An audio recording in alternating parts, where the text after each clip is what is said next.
14:30-да келіңіз деген болатын.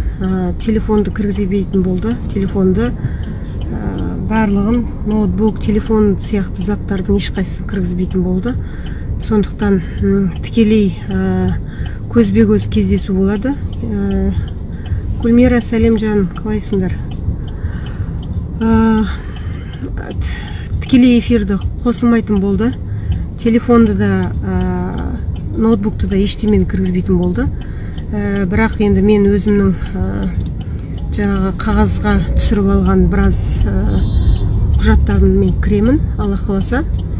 Енді бұл кездесу ары қарай бір мәлімеге, бір мардымды кездесу болады деп ойлаймын. Лайым солай болсын. Енді барынша бүкіл ата-аналардың, бүкіл мына балаларынан айырылып жатқан аналардың жанайқайын жеткізуге тырысамын. Және де ары қарай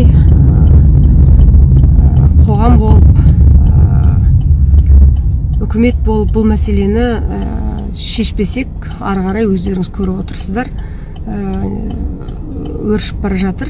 Сондықтан ешкім баласын жаңағы даладан тауып алған жоқ.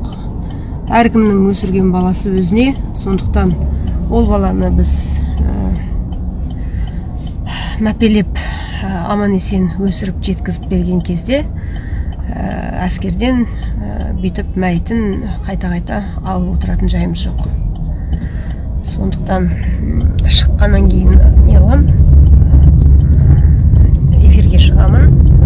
Сіздерге эфирге шығып барлық мәселені кәдімгідей айтып беретін боламын. Жақсы аман болыңыздар, сау болыңыздар.